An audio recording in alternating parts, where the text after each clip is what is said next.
Bienvenue à votre émission, l'émission Dis-moi Pasteur. Comme vous le savez déjà, l'émission du coup consiste à nous envoyer toutes vos questions relatives à votre vie chrétienne, vraiment dans le besoin de comprendre, de véritablement avancer dans votre foi.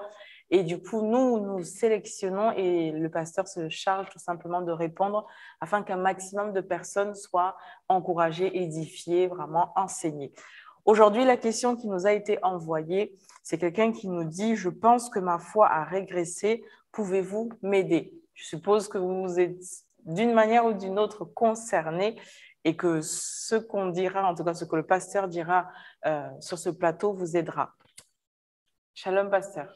Shalom, Lo, shalom, chers internautes. En tout cas, c'est une très bonne question. C'est une très bonne question. J'espère que le Seigneur va se glorifier dans la vie de beaucoup. Amen, amen. Alors, juste comme ça pour commencer, qu'est-ce qu'une régression spirituelle? Est-ce que c'est différent de ce qu'on appelle, par exemple, une foi rétrogradée? Ok.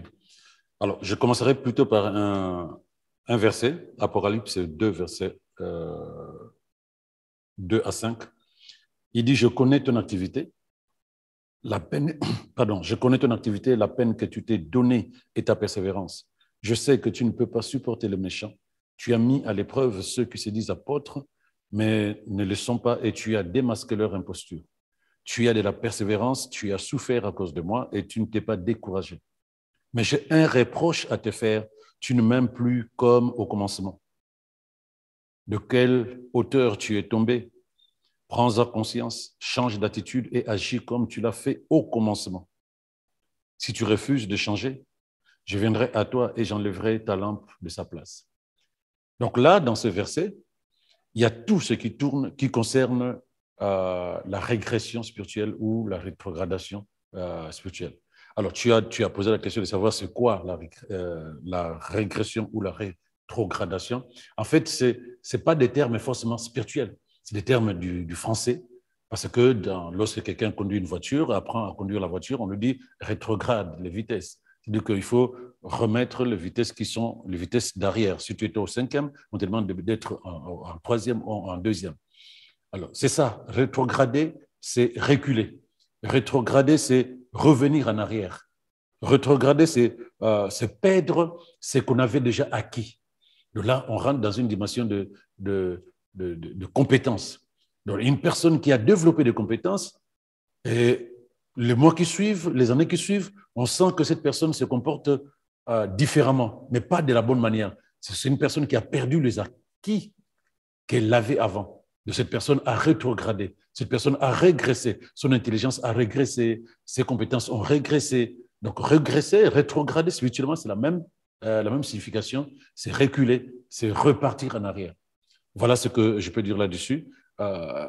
Et la cause, simplement, est basée sur, lorsque tu vois quelqu'un qui, sa vie chrétienne, j'allais dire, sa croissance spirituelle diminue, c'est que cette personne a commencé sa régression. Parce qu'il y a 3 niveaux. Il faut savoir que la vie chrétienne, c'est un mouvement vers l'avant, vers la maturité, vers la communion parfaite avec Dieu. Donc, il y a un mouvement vers l'avant. Mais quand quelqu'un n'avance plus, c'est qu'il passe d'abord par la partie la plus subtile que les gens ne voient pas, c'est la stagnation. Cette personne stagne dans sa foi, dans sa vie spirituelle, mais ça ne se perçoit pas. Parce que pour reculer, il faut d'abord s'arrêter. Et si la personne ne fournit pas des efforts pour reprendre de la vitesse vers l'avant, ce serait le derrière qui va. Donc c'est là où le recul va se mettre en place, la régression si tu veux. Donc voilà, les 2 mots, c'est pareil si tu veux, régression ou rétrogradation. D'accord, justement parce que j'allais vous poser la question de savoir quelle est la différence entre rétrogradation et stagnation, parce qu'on parle aussi des fois dans les églises d'une stagnation spirituelle. C'est cette position où on ne bouge pas, on ne va pas devant, on ne va pas derrière. Mais dans le monde spirituel, si on n'avance pas, c'est qu'on est prêt à reculer. Voilà. Alors, comment reconnaître que ma foi commence à régresser? Donc, quels sont les signes qui peuvent alerter? En fait, la foi ou la vie spirituelle, c'est comme une maladie. J'ai dit, la régression, c'est comme une maladie qui gangrène un corps. Tu vois la personne en bonne santé, vous discutez, la personne va dormir, et puis le matin, on te dit qu'il est parti aux urgences. Mais ce n'est pas parce qu'il est parti aux urgences que la maladie a commencé. Ça, c'est la manifestation de la maladie. Donc, quand on parle des signes, c'est ce qui est visible. Mais ça ne signifie pas que c'est à ce moment-là que ça a commencé, que la régression ou la rétrogradation a commencé. Donc, quand on voit les signes, ça signifie que la descente ou le recul a commencé depuis très longtemps. Alors, quelques signes. Eh bien, la personne n'a plus le désir de prier. La personne n'a plus le désir de méditer. Et pourtant, pendant un temps, comme disait Apocalypse 2, versets 2 à 5, il dit, tu m'aimes plus comme avant. Il n'y a plus de passion pour les choses de Dieu. Et pourtant, cette personne continue à servir, à prier, à chanter, à prêcher, mais il n'y a plus le feu, si tu veux. Il n'y a plus le feu. Perte d'intérêt, perte d'engagement. Ce n'est plus une personne qui a des idées pour l'Église. Ce n'est plus une personne qui a des envies pour servir Dieu, pour apporter plus de choses. Donc, lorsque tu vois ça, il y a la nonchalance dans le service qu'on offre à Dieu. Donc, lorsque la personne sert Dieu, cette personne ne sert plus le Seigneur de gloire. Cette personne ne sert plus le Dieu Tout-Puissant. Cette personne ne sert plus Jésus-Christ. Non, cette personne travaille dans l'Église, si tu veux. Mais il n'y a plus de passion, il n'y a plus d'envie. Tu te dis, mais cette personne ne fonctionnait pas comme ça quand elle est passée par les eaux du baptême, ou bien quand il est arrivé, ou bien quand... Non, on sent quelqu'un qui est là parce qu'il faut faire les choses. Quoi encore et puis tu découvres que cette personne commence à retrouver les anciennes habitudes. Commence à avoir un langage, oui, vous les chrétiens, ah, toi aussi tu exagères. Et pourtant, lui-même ou elle-même est dans l'Église, mais les anciennes habitudes, les anciennes relations. Mais ces personnes-là commencent à retrouver de la place dans son environnement. On sent une personne qui recule parce que les choses anciennes qui sont censées passer, ces choses anciennes commencent à retrouver sa posture et sa vie. On s'est dit, il y a un souci. Mais pendant ce temps, on parle à la personne disant, mais on te voit encore te comporter de telle manière. On te voit encore avec des relations que tu avais vomi. Cette personne va s'énerver. Elle est consciente qu'il y a quelque chose qui ne va pas, mais puisqu'à l'église, on n'accepte pas, ils ne sont pas nombreux ceux qui sont sincères en disant, oui, il faut que vous m'aidez là, je sens que je suis en train de reculer. Donc elle va s'énerver, oui, tu me juges, Voilà, il y a quoi encore? Il y a le doute, il y a le questionnement. Est-ce que vraiment Dieu existe? Est-ce que vraiment Jésus... voilà, tout ce qui est complotisme sur la foi, sur la Bible, sur la vie de Jésus, devient son langage. Ça devient son langage. Ces histoires-là, genre, est-ce que Jésus était marié ou pas? On a dit que j'ai lu quelque part. Ça commence à être son discours. Mais quand tu sens ça, ce n'est pas normal. Cette personne commence à se détacher progressivement de ce qui est la foi. Qu'est-ce que je peux encore ajouter? Ben, la négligence des valeurs spirituelles. C'est-à-dire que lorsqu'on est dans la vie chrétienne, il y a des valeurs qu'on développe. On est citoyen du royaume, on développe des valeurs. Mais quand une personne commence à régresser, ces valeurs commencent à disparaître. Cette personne commence à justifier un comportement, justifier une action qu'elle a posée. Et quand tu sens ça, quand tu vois ça, tu te dis, il y a un souci. Il y a une régression qui est en place là. Voilà ce que je peux dire là-dessus. Sinon, il y a quoi d'autre? Ben, attachement excessif aux biens matériels. Là où, parce que l'homme est spirituel et l'homme est le corps humain. Mais là où le besoin matériel commence à dominer le besoin spirituel, dites-toi que cette personne est en train de régresser. Parce que celui qui croit, qui avance vers la maturité spirituelle, chaque jour a plus de besoins spirituels que de besoins matériels. Je ne dis pas qu'il ne faut pas chercher à manger ou à se vêtir, mais le discours, les pensées sont plus tournées vers comment me faire de l'argent, comment faire ceci, comment je peux faire ça. Tout est plus matériel. Ces pensées dominantes sont plus matérielles, charnelles, humaines que spirituelles. C'est ça qui peut amener quelqu'un, qui sont parmi les signes, si tu veux. Voilà. Je me permets de rebondir sur ce que vous êtes en train de dire. Lorsque vous êtes en train de parler, par exemple, de matériel, supposons quelqu'un qui est en train de monter sa boîte, qui est vraiment du coup à son compte et qui réfléchit sur les idées à mettre en place pour, j'allais dire, fructifier son argent et vraiment, en fait, voilà, manifester, par exemple, la prospérité, la richesse dont la Bible parle. Oui. Est-ce que quelqu'un qui voilà, est entièrement axé sur son projet est en train de régresser spirituellement ou c'est en fait comment faire le juste, comment arriver du coup à avoir le juste milieu? Dieu n'a jamais été contre la richesse. Il a enrichi des milliers de personnes de la parole de Dieu, c'est dit, les Abraham, les Salomon, et la Bible même dit, la parole dit même que c'est Dieu qui enrichit. Donc c'est la bénédiction de l'Éternel qui enrichit, et elle ne souffre d'aucun chagrin. Donc il faut que les gens ne se disent pas, ah non, finalement je ne dois pas m'enrichir parce que sinon je vais me détourner de Dieu. Non. Qu'est-ce que je suis? Comment je peux amener mon entreprise à être productive si je me déconnecte de la sagesse du Saint-Esprit, puisque moi je suis enfant de Dieu? Je dois faire les choses que je dois faire sur terre avec la sagesse du Saint-Esprit, avec la parole de Dieu. Et à ce moment-là, je ne suis pas déconnecté. Au contraire, je vais puiser dans la parole tous les enseignements, l'inspiration, les révélations dont j'ai besoin pour que je sois un enfant de Dieu, la tête et non la queue. C'est-à-dire que la même chose que tout le monde fait, moi je le fais avec Dieu. Je ne peux pas m'investir dans les affaires et dire je n'ai plus le temps d'aller à l'église, je n'ai plus le temps de lire la parole de Dieu parce que je dois faire des formations sur comment créer une boîte, non. Si je suis dans ces choses-là, ça signifie simplement que je me suis déconnecté de Dieu et ça participe aussi à la régression. Parce qu'il y a des gens qui se disent, OK, je viens de me marier, mon mari, mes enfants, je dois m'en occuper. Mais c'est Dieu qui t'a donné ce mari, c'est Dieu qui t'a donné ces enfants, si tu veux, cette famille. Il n'y a pas de raison que Dieu participe aussi à la vie de ta famille, mais toi, tu continues à grandir spirituellement. Il y a des gens qui ont du travail, qui n'ont plus le temps. Et ils estiment que c'est normal qu'ils n'aient pas le temps parce qu'ils sont au travail. Mais c'est Dieu qui dispose de ce travail. C'est Dieu qui dispose de cette intelligence, de ces ressources pour que tu crées l'entreprise. Pourquoi ce qu'il t'a donné doit te séparer de lui? C'est ça que les gens doivent se poser comme question. Pourquoi ce qu'il t'a donné de faire, les capacités, le don, l'inspiration qu'il t'a donné doit te séparer de Dieu jusqu'à la régression, jusqu'à la rétrogradation? Non, non. On peut faire des affaires, associer Dieu dans nos affaires, pas être associé avec Dieu, mais associer Dieu dans nos affaires. Donc, on ne va pas se déconnecter de lui et on va réussir dans ce que nous faisons. Voilà. Alors, qu'est-ce qui peut causer qu'est-ce qui peut être la cause d'une foi qui régresse? Moi, en lisant cette question, j'ai pensé de suite à l'apôtre Paul qui parle à l'un de ses bras droits, si je peux dire ça comme ça.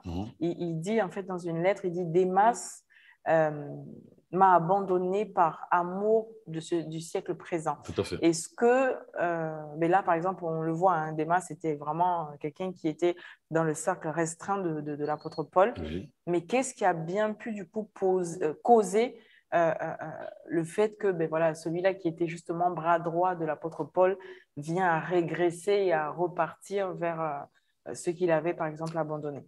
Je disais tout à l'heure que la vie chrétienne, c'est un mouvement vers l'avant, vers la maturité, vers la rencontre, la manifestation de Christ qui est en train de se former en nous depuis le jour où nous avons accepté Christ comme Seigneur et Sauveur. Son esprit et sa parole sont rentrés à l'intérieur de nous et notre vie de tous les jours, notre relation avec Dieu par la parole et l'esprit font que Christ se forme et grandit à l'intérieur de nous jusqu'à ce qu'il se manifeste par nos attitudes, notre comportement et tous les dons et capacités que Dieu permet à ce que nous manifestions.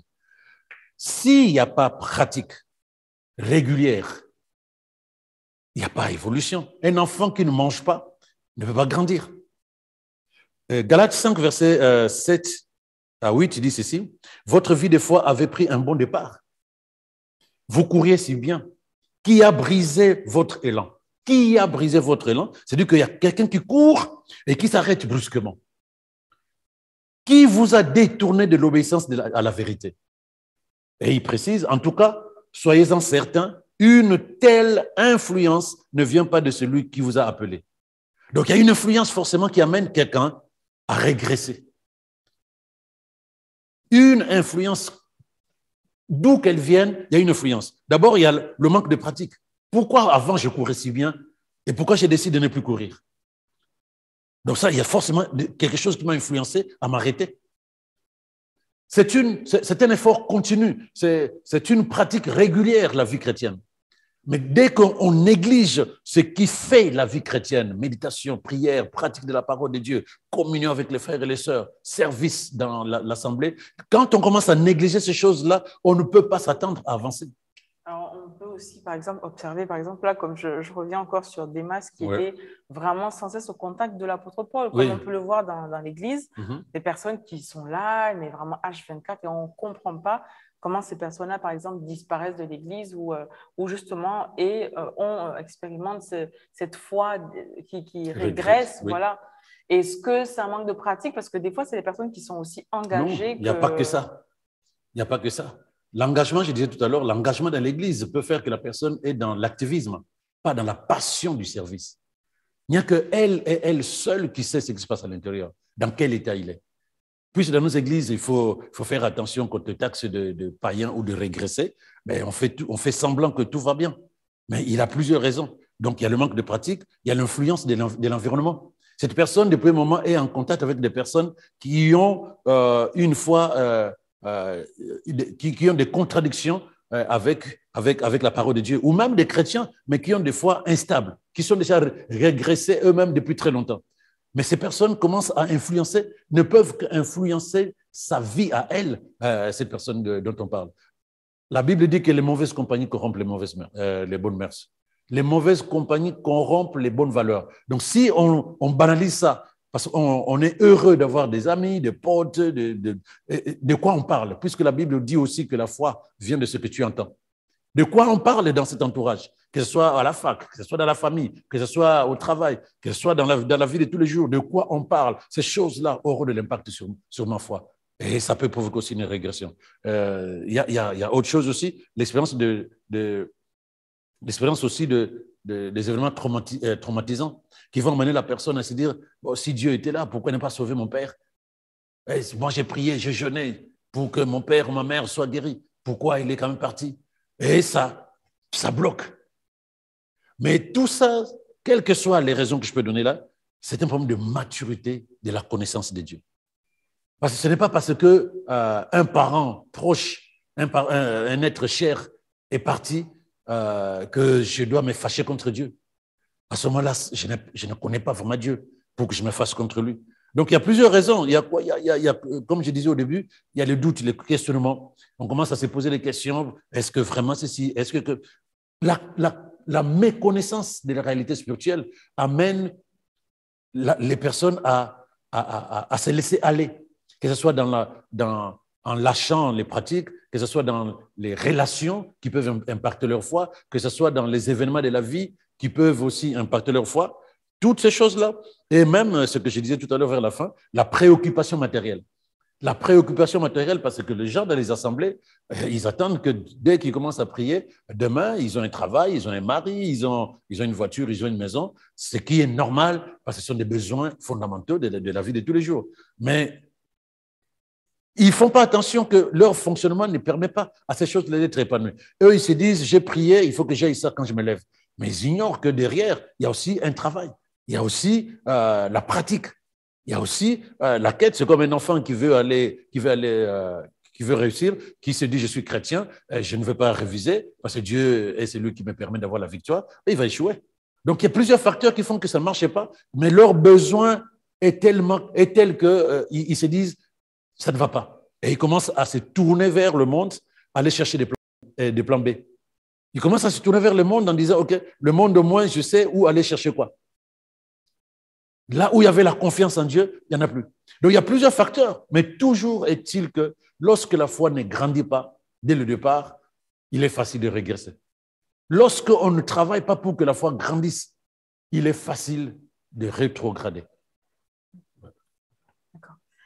Quelles sont les différentes formes de rétrogradation? Est-ce qu'il existe certaines caractéristiques comme ça pour du coup les différencier? Est-ce qu'il y a différentes formes de régression spirituelle? Bon, en fait, moi j'en vois que deux. C'est-à-dire que la relation avec Dieu, on ne prie plus, on ne médite plus, on ne cherche plus à demeurer dans sa présence. Là, c'est la partie secrète de la personne. Les gens ne voient pas si sinon que ceux qui observent. Mais lui, la personne sait que ça fait 2 semaines que j'ai médité sur la parole de Dieu. Que même quand j'ai prie, je n'ai aucune conviction que je parle à Dieu. Mais ça, c'est la partie secrète de la personne. Mais la partie visible, et cette personne qui est déjà en déconnexion avec Dieu peut continuer à servir à l'église, peut continuer à prier, à chanter, à prêcher, tout va bien. Les gens ne verront pas ça. Jusqu'à ce que le service soit visible, que son service prend un coup. La manière de servir, il n'y a plus de zèle, il n'y a plus de passion. Et quand on dit il y a évangélisation, non, moi, je n'ai pas le temps, moi, je suis fatigué, il fait trop chaud. Donc là, du coup, les gens voient qu'au niveau même du service visible, il y a eu aussi régression. Cette personne qui était volontaire à aller dans les rues de la ville, elle n'est plus là. Mais la première chose qui prend un coup, c'est d'abord la relation avec Dieu. Donc cette régression-là, c'est celle qui est la première. On ne peut pas être passionné de Dieu et ne plus vouloir servir. Non. On commence par déjà se déconnecter de Dieu. On n'a plus envie de prier, ni de méditer, ni de dire Seigneur, je t'aime. Mais en temps, dehors, les gens estiment que tout va bien. Tu vas servir, oui. Tu vas faire ceci, oui. Mais à l'intérieur, c'est fini avec Dieu. Ou il n'y a plus grand-chose. Jusqu'à ce que les gens observent finalement, parce qu'on ne peut pas se moquer de Dieu. Lorsqu'on n'est pas avec Dieu, on ne peut pas servir Dieu. Donc, du coup, à la fin, les gens vont réaliser que son service a pris un coup. Il n'y a plus de zèle, il n'y a plus rien. Donc, en fait, il y a 2 types de régression. La régression spirituelle et la régression du service, si tu veux. On peut se cacher encore derrière le service alors qu'on a régressé spirituellement jusqu'à ce qu'un beau matin, et le service et le spirituel, tout est visible que la personne n'est plus avec Dieu. Voilà. D'accord. Est-ce que si, par exemple, quelqu'un qui passe par une situation complexe, voilà, une situation compliquée, arrive à un temps un peu j'allais dire plutôt de stagnation, oui. où elle n'arrive pas à prier parce qu'elle a perdu des forces mentalement. Oui. Voilà, elle a été par exemple virée de son travail. Est-ce qu'à ce moment-là, on parle de rétrogradation ou c'est juste, par exemple, comme la Bible dit, si vous traversez le feu, il ne vous consume. Voilà. Est-ce qu'à ce moment-là, on parle de stagnation ou c'est juste une période par laquelle on passe? On a toujours des moments comme ça. Mais le psaume 43, verset 5, qui dit « Pourquoi t'as battu à l'intérieur de moi, mon âme? Pourquoi gémis-tu? Pourquoi t'inquiètes-tu » Parce que c'est ça, les inquiétudes de la vie, les situations dans lesquelles on est, il n'y a plus d'argent, il y a un souci, le temps passe par rapport à une situation. Et on commence à se poser la question s'il faut continuer à prier. Puisque j'ai prié, j'ai dit tout ce que j'ai dû dire à Dieu, j'ai fait tout ce qu'on m'a demandé de faire, les choses n'ont pas changé. Je remets en question ma relation avec Dieu. Je remets en question ma foi. Mais le psalmiste, dans le psaume 43 dont je parle, dit non, ne jamais plus à l'intérieur de moi. Continue à louer Dieu. Il est mon Seigneur et mon seul Sauveur. Donc, quand on n'a que Dieu, on va continuer à chercher à avancer même quand les choses ne fonctionnent pas. Mais quand quelqu'un arrive dans ces situations-là, il a été viré, il y a eu des problèmes avec son couple, il n'a plus d'argent, bref, son entreprise a pris de l'eau, et cette personne, du jour au lendemain, tourne le dos à la foi, tourne le dos à Dieu, cette personne n'a pas vraiment connu Dieu. Cette personne n'a pas été stable dans la foi. Parce qu'on est capable de se dire, je sais que mon Dieu, mon Rédempteur est vivant. Il s'est révélé le dernier sur la terre, comme dit Job. Donc, je n'ai pas besoin de me dire, cette situation, Dieu n'a rien fait, je m'en vais. Je divorce avec lui. C'est un manque de connaissance même de ce que Dieu est et ce que nous sommes pour lui. Et surtout, que les événements sont passagers, que nous devons regarder notre vie avec la foi et non pas avec la vue. Donc, tant qu'on n'a pas compris ça, on croira que les choses ne fonctionnent pas avec Dieu et on va régresser si on ne fait pas. Voilà, oui. Ça veut dire que du coup, celui qui rétrograde, en fait, vraiment, du coup, diminue en fait de façon de croire en Dieu. Tout à fait. Déjà, est-ce que sa façon de croire, comme tu dis, c'était assez solide pour que quelle que soit la tempête? Parce que quand la Bible dit que le verset que tu as pris d'Ésaïe 43, quand tu traverseras le feu, mais le feu, c'est la galère, c'est la vie difficile, c'est compliqué. Ça peut être 1 mois ou 5 ans.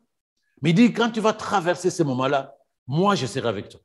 J'aime souvent dire que même dans la fosse aux lions, Dieu était avec Daniel et ses amis. Même dans la fournaise, il était là.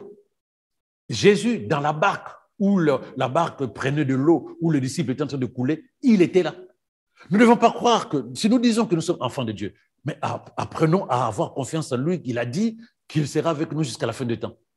Nous devons apprendre à avoir confiance en lui pour dire, dans ce moment où je suis en train de passer par le feu ou par les eaux, il est avec moi. Je ne peux pas l'abandonner. Lui dit qu'il sera avec moi jusqu'à la fin des temps. Pourquoi c'est moi qui décide qu'on se sépare? Juste parce que j'attends que les choses soient à ma façon. Non, parce que la situation dans laquelle je me trouve, c'est pour la gloire de Dieu. Il fait encore davantage.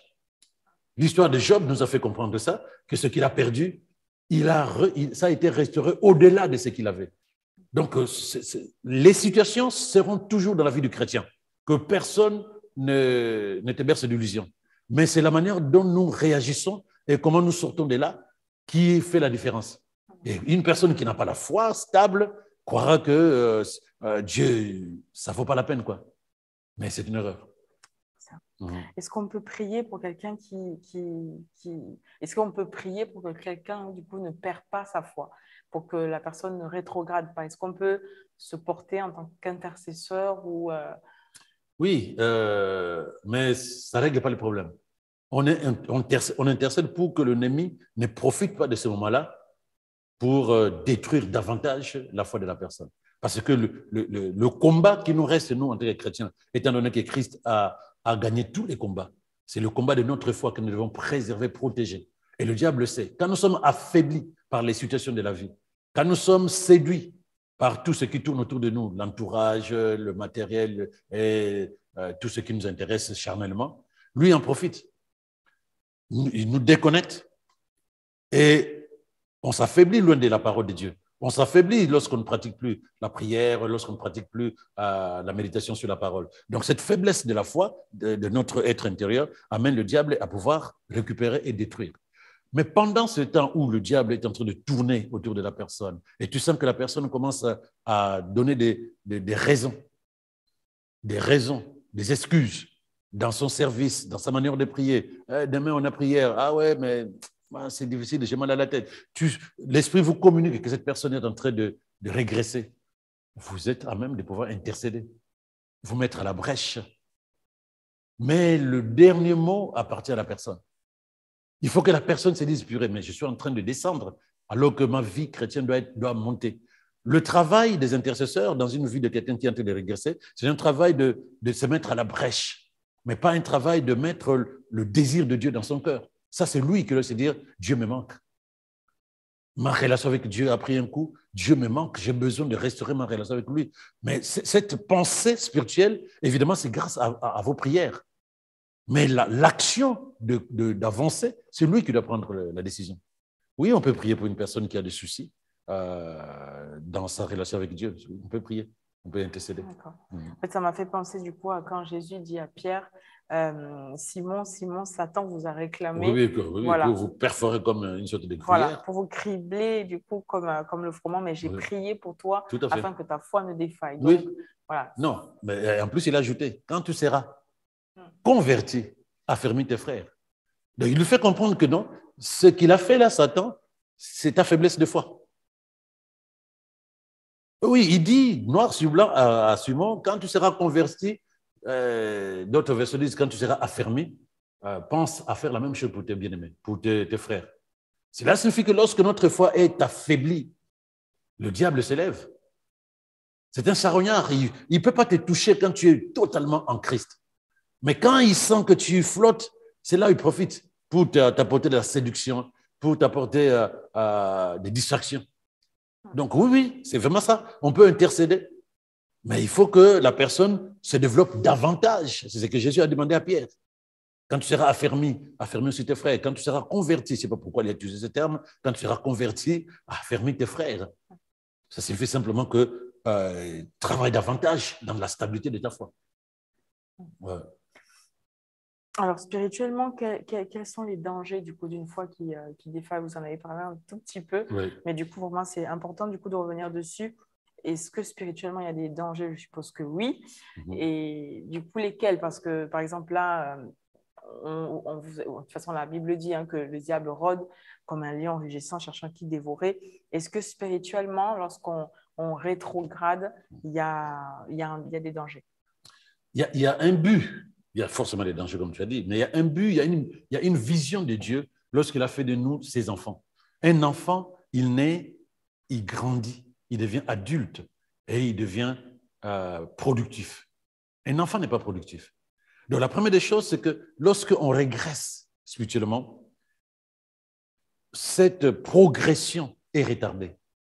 Parce que c'est la finalité de tout enfant de Dieu. C'est triste parce que dans les églises, les gens ne veulent même plus grandir. Ils veulent juste qu'on leur donne à manger. C'est comme un enfant de 4 ans qui s'en fiche comment on fait une pizza, comment on fait à manger, de lasagne éventuellement. Cet enfant a juste besoin de manger.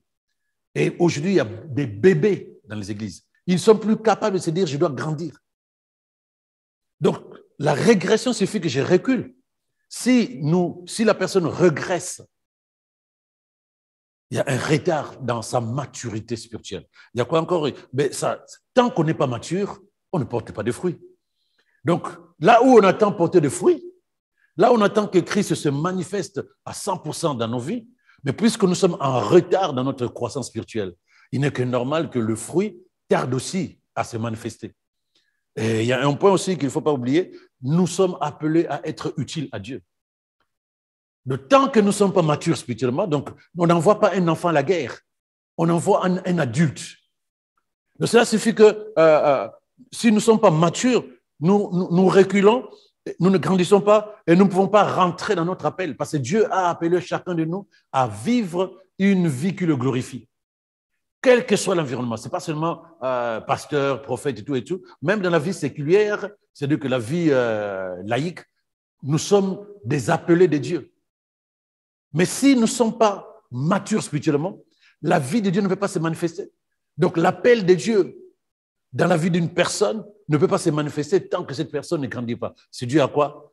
Une foi qui régresse plus que ça ne croit, à une vie chrétienne qui rétrograde plus que ça ne se développe. Et c'est ça qui fait que, comme je l'ai dit, mais la marche est retardée, les fruits ont du mal à être visibles et l'appel aussi, ben écoute, c'est difficile que Dieu se dise, ok, je te prends quand même à 8 ans, je viens me servir. Non, même Jésus a attendu jusqu'à 30 ans. Donc nous avons besoin de grandir spirituellement pour que Dieu nous utilise puissamment. Voilà. Et comment retrouver du coup sa foi après une régression lorsqu'on a subi toutes ces choses-là, on a vraiment oublié notre premier amour, on est allé à ce qu'on avait vomi, on a complètement régressé. Comment retrouver sa foi? Comment retrouver sa stabilité? Dans le verset que je lis au début, Dieu dit, dans la parole, il dit de quelle hauteur tu es tombé, prends-en conscience. Change d'attitude et agis comme tu l'as fait au commencement. Donc, il y a d'abord un problème de conscience que non, ce n'est pas la vie que j'ai voulu en devenant chrétien. C'est important d'avoir conscience. Mais je parlais de cette hypocrisie qui nourrisse les chrétiens dans les églises aujourd'hui. C'est-à-dire que les gens se disent, tant que c'est à l'intérieur de moi, je sais qu'à l'intérieur de moi, ça ne va pas. Je sais que ma relation avec Dieu a pris un coup. Je sais que ma foi a pris un coup depuis des années. Mais je n'ai même pas cherché à avoir de l'aide pour dire, OK, aidez-moi, j'ai un souci. Je veux reprendre des bonnes habitudes. Il dit, de quelle hauteur tu es tombé, prends-en conscience et agis comme tu le faisais avant. Donc, il y a juste un problème de, je me remets en question. Je sais que ce n'est pas bon. Je sais que ce n'est pas la vie que j'ai cherchée. Je sais que ma vie avec Dieu, ce n'est pas bon. Il faut que je sois conscient de ça. Et à partir de là, je dois apprendre à refaire, comme il dit dans Apocalypse 2, verset 5, là, il dit, reprends les ajustements que tu avais avant. Parce qu'en fait, c'est juste 2 mondes ou 2 parties de la vie. Avant, je suis chrétien, je suis passionné. J'aime la méditation sur la parole. J'aime prier. J'aime la communion avec les frères et les sœurs. J'aime chanter des chansons chrétiennes. J'aime lire la Bible. Voilà. Tout ça disparaît progressivement lorsqu'il y a régression. Il n'est que normal que lorsque je dois repartir dans une vie nouvelle pour repartir, pour restaurer ma relation avec Dieu et pour redémarrer ma vie, ma foi pour qu'elle croisse alors que ça a régressé, il faut que je réapprenne à faire ce que je ne faisais plus depuis un moment. C'est difficile, mais c'est comme ça. Un joueur de football qui ne s'entraînait plus, qui ne jouait plus depuis 2 ans, la première des choses, il ne va pas le mettre sur le terrain, il va se fracturer. Il doit aller à l'entraînement. Il doit apprendre progressivement à faire des gestes simples qu'il faisait au début, jusqu'à ce que son corps commence à s'habituer encore et encore et encore et encore. Tu ne demanderas jamais à quelqu'un qui a arrêté de prier pendant 5 ans, va prêcher. Il ne sait plus de quoi il s'agit. Ou va prier, c'est toi qui fais la prière d'aujourd'hui. Non, cette personne doit apprendre à dire merci à Dieu juste pour le repas. Merci à Dieu pour le souffle de vie. Progressivement, lui dire, lis un chapitre de l'évangile de Jean. Et il commence à s'intéresser davantage. Il commence à trouver des repères. Et son esprit commence à apprécier cette nourriture. Et les forteresses qui se sont érigées à l'intérieur de lui commencent à tomber une à une. Son raisonnement commence à se tourner davantage vers la parole de Dieu. Mais il faut qu'il pose des actions, comme dit la parole de Dieu dans Apocalypse 2, verset 2. C'est très important, c'est très important. Voilà. À celui qui, par exemple, se retrouve dans une forme de rétrogradation spirituelle, je suppose que du coup, cette personne a perdu goût à tout ce qui est prière, à tout ce qui est lecture de la parole de Dieu. Comment retrouver ce plaisir-là, vraiment comme la parole de Dieu le dit, vraiment ce premier amour. Donc, c'est fort aussi de se dire c'était un premier amour. Donc, on sait très bien que quand c'est le premier amour, on donne tout, on est complètement passionné. Voilà, c'est vraiment ça. Comment retrouver? Qu'est-ce qui amène une femme qui vient de se marier, qui aime son mari au début et qui décide de divorcer? Plusieurs raisons. La peur de manquer, la peur de l'avenir, qu'est-ce que je deviendrai, et d'autres besoins égoïstes personnels dans la chair éventuellement, que son mari ne sera pas capable de lui donner. Il y a forcément quelque chose qui, comme dit Galates 5, verset 7, il y a quelque chose qui m'a influencé à prendre une décision de me déconnecter de Dieu. Il n'est que normal, la Bible dit, la parole est claire là-dessus, on ne peut pas servir 2 maîtres à la fois. C'est Jésus qui l'a dit. Donc pendant un temps où j'étais focus sur Christ, et puis un beau matin, je commence à me détourner, comme a fait Ève, en disant elle a vu que le fruit était bon à manger. Quand on commence à apprécier d'autres choses que Dieu, quand Dieu n'est plus l'essentiel, la régression commence. Il faut bien comprendre ça. Quand Dieu n'est plus l'essentiel, la régression commence. C'est ça, c'est des choses aussi simples que ça. Donc, pour retrouver la passion, pour retrouver cet amour véritable, il faut qu'il reste l'essentiel. Il faut qu'il reste la priorité. Il faut que je me retourne et je mets tous les côtés. J'abandonne tout. Je lâche tout. Je coupe les ponts avec tout ce qui était important pour moi. Tout ce qui m'attirait. Parce que c'est ce que le diable a utilisé pour te ramener. Donc, la chose la plus importante, c'est de dire, OK, Dieu est Dieu ou rien. Jésus ou rien. À ce moment-là, je coupe le pont, je ferme les portables, je ferme la télé s'il faut, je m'arrête tout parce que j'ai besoin de retrouver Dieu. Je ne peux pas négocier avec lui en disant de temps en temps, je viendrai chez toi. Ça ne marchera pas. Parce que j'ai goûté des choses qui m'ont déconnecté de lui. Si je ne me sépare pas de ces choses, si je ne me sépare pas de ces hommes, de ces femmes, de ces choses qui m'ont séparé de Dieu, je ne serai jamais encore amoureux de Dieu. Jamais. On ne peut pas aimer 2 maîtres, ce n'est pas possible. Il faut arriver à tout déconnecter. Si c'est l'égoïsme à l'intérieur de moi, il faut que j'apprenne à me défaire de cet égoïsme, de ces envies, de ces envies qui sont à l'intérieur de moi, qui sont tournées vers moi. Si c'est des hommes, si c'est des êtres humains, pardon, ou des choses, ben, j'ai un choix. Dieu ou ces choses-là. C'est ça. Dieu ou ces choses-là, Dieu ou ces personnes-là, Dieu ou ces envies-là, ces désirs, ces convoitises qui sont à l'intérieur de moi. Parce que ça ne peut pas matcher les deux. Et quand je n'aurai que Dieu devant moi, mon esprit apprendra à se contenter de Dieu et progressivement, je vais développer de l'amour pour lui. J'ai toujours pris l'exemple de la Belle et la Bête. Ils se sont retrouvés seuls dans un château pendant je ne sais pas combien de mois. On l'appelle la Bête. Il était hideux, vilain. Et il faisait peur. Mais cette jeune fille est restée avec ce monstre pendant des jours ou des mois. Et elle n'avait que cette personne, ces monstres. Et c'est là où elle a commencé à discerner des belles choses chez lui. Jusqu'à ce qu'ils se sont embrassés et il est redevenu un être humain. Donc, quand on est focus sur une personne, on n'a pas de plan B. On est capable de voir la beauté, la splendeur et la bonté de Dieu différemment. Mais quand on a des plans B, C jusqu'à Z, on a juste 2 minutes pour Dieu, 3 secondes pour Dieu, on ne va pas l'aimer. Parce que nous prend le temps là. C'est ça que nous aimons en fait. Dieu n'est pas essentiel. Tant que Dieu n'est pas essentiel, il n'y aura pas une passion, il n'y aura pas d'amour pour Dieu. Il n'y aura pas d'amour. Et c'est là où on va régresser. On fera semblant d'être avec lui, mais on n'est pas avec lui. Voilà. Alors, pour celui qui est chrétien stable, qui n'a jamais régressé, qui sert, qui est complètement passionné de Dieu, Oui. qui a sa relation avec Dieu, quelles sont les clés du coup pour ne pas tomber dans ce qu'on a vu, dans ce qu'on a dit plus haut, une fois qu'il régresse ou, comme on l'a appelé, une régression spirituelle. Donc, quelles sont les clés, voilà, pour ceux qui, voilà, par exemple, là, nous regardent, qui ne sont jamais peut-être tombés dans cette sorte de régression spirituelle.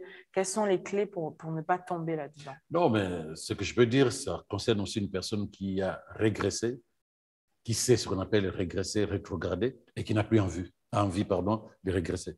Donc, que Dieu soit béni pour toute personne qui n'a pas eu de moment de flottement, d'instabilité spirituelle. Ça arrive, mais comme je l'ai dit, le psaume 43, verset 6, nous dit que nous devons demeurer dans la parole, demeurer en Dieu. Tout à l'heure, j'ai parlé d'être focus à Christ. Lorsque nous sommes concentrés, nous tournons notre regard vers Dieu, notre regard n'est plus sur autre chose. Si je ne veux pas régresser, il faut que je regarde Dieu. Si je ne veux pas régresser, je dois demeurer dans la parole. C'est ce que Jésus nous dit dans Jean 15, verset 4. Demeurez en moi et je demeurerai en vous. Comme le serment ne peut de lui-même porter de fruits s'il ne demeure pas attaché au cep, ainsi vous ne le pouvez non plus si vous ne demeurez pas en moi. Il faut rester avec Dieu. Là où tu es ton cœur, c'est là où doit être ton trésor. Si Dieu est ton trésor, alors mets ton cœur là-dedans. Je veux avoir plusieurs trésors. Sinon, je veux partager mon cœur et ce ne sera pas Dieu qui sera l'essentiel de ma vie. C'est demeurer dans la présence de Dieu. Comment? Par la parole. J'ai du temps pour Dieu et non pas une culture. Je prends du temps pour Dieu. Le temps que je prends pour autre chose signifie que ces choses-là sont plus importantes que Dieu. Si je n'ai plus de temps pour Dieu, c'est que Dieu n'est plus important pour moi. Et participer aux réunions, il faut que je me nourrisse de tout ce qui concerne Dieu. Je demeure dans sa parole, je participe aux réunions. Qu'est-ce que je peux encore ajouter? Je m'entoure de personnes qui ont la même passion que moi. C'est important de le savoir. Comme le fer aiguise le fer, un homme excite la colère d'un homme. Comme le fer aiguise le fer, un homme est capable aussi d'impacter un autre homme. C'est moi de savoir pourquoi Dieu c'est important pour moi. Je ne vais pas dire non, c'est normal. Ce n'est pas un problème de culture, c'est un problème de relation avec le Créateur. Donc, si je n'ai pas à l'intérieur de moi cette compréhension de manière consciencieuse que Dieu c'est important et non pas parce que les gens en parlent, je risque de faire des bêtises. Donc, je demeure focus dans la parole de Dieu, je suis dans sa présence et je m'entoure de personnes qui ont le même désir que moi. Parce que d'autres personnes qui ne sont pas dans la même pensée que moi vont très rapidement me dissuader de développer cette relation avec Dieu. Et je risque de donner des miettes à Dieu et le reste, je suis avec des personnes qui n'ont rien à voir avec mon Dieu. Au moins, je suis chrétien. Oui, j'ai eu un moment de flottement, mais ce n'est pas ma vie. Ma vie, c'est Christ, c'est tout. Il faut veiller aussi à ce que tu regardes, à ce que tu lis, à ce que tu écoutes. Veiller. Parce qu'aujourd'hui, avec la télé, les réseaux sociaux, on ne fait pas attention que ça impacte notre foi. Il y a tellement du n'importe quoi aujourd'hui sur les réseaux sociaux qu'en 30 secondes, tu es déconnecté de la vérité. Très rapidement. Et surtout si tu fais 1 heure en train de scroller sur ton téléphone, en train de scroller sur ton PC, la seconde qui suit, tu commences à douter de ta foi. Parce qu'il y a des gens qui sont sur Internet, ils cherchent des buzz. Ils peuvent faire des buzz sur ta foi. Ah ouais, j'ai entendu que finalement Jésus a fait... non, tu as laissé tes oreilles être impactées par ça. Et à la seconde qui suit, tu commences à douter. Donc, il faut rester focus sur la parole. Il faut demeurer dans l'environnement qui t'aidera à pouvoir avancer et non pas qui t'aidera à te déconnecter. Et ensuite, tu veilles à ce que c'est toi qui décides. Qu'est-ce que je regarde, qu'est-ce que j'écoute et qu'est-ce que je dis et qu'est-ce que je lis, pardon.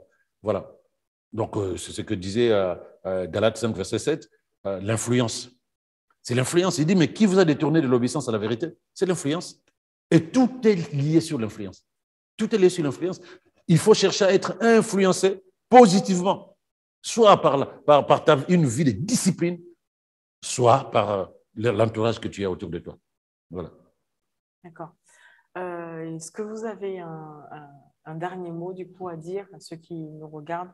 Donc la personne du coup nous dit je pense que ma foi a régressé, pouvez-vous m'aider? Ça veut dire qu'il y a sûrement des gens qui regardent là maintenant et qui voilà, se sont retrouvés par rapport à tout ce que vous nous avez donné comme cause, comme conséquence et qui voilà, ont besoin d'aide, ont besoin de sortir justement de cet état-là de régression au niveau de leur foi, au niveau de leur vie de prière, au niveau de leur façon de croire, au niveau de la manière dont ils lisent la parole de Dieu. Qu'est-ce que vous pouvez leur dire à ces personnes-là? Oh, c'est juste la parole de Dieu. Bien aimé, juste pour te donner les 2-3 encouragements, 2 questions. Est-ce que tu fais la même chose que tu faisais au début de ta conversion? Est-ce que tu continues à méditer sur la parole de Dieu? Est-ce que tu continues à servir Dieu avec autant de passion quand tu as commencé? Si ce n'est pas le cas, alors il y a un souci. Il faut très rapidement rebondir. C'est comme une maladie.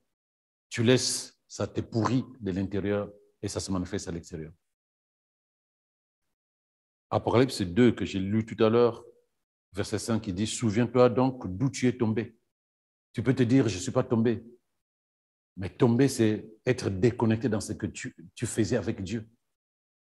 Ta relation n'est plus la même. Et je ne sais même plus s'il y a encore une relation réelle. C'est que les gens voient. Ce n'est pas forcément la vérité de ce que toi, tu sais à l'intérieur de toi. Il dit, souviens-toi d'où tu es tombé, repens-toi et pratique tes premières œuvres. C'est-à-dire que reprends à faire la même chose. Je l'ai dit tout à l'heure. Ça va être peut-être difficile parce que ça fait longtemps. Mais fais de Dieu ton essentiel et détourne-toi de tout le reste. Souffre de couper le pont avec tout ce qui t'a influencé à te déconnecter de Dieu. Souffre parce que tu n'auras plus une autre occasion pour le faire.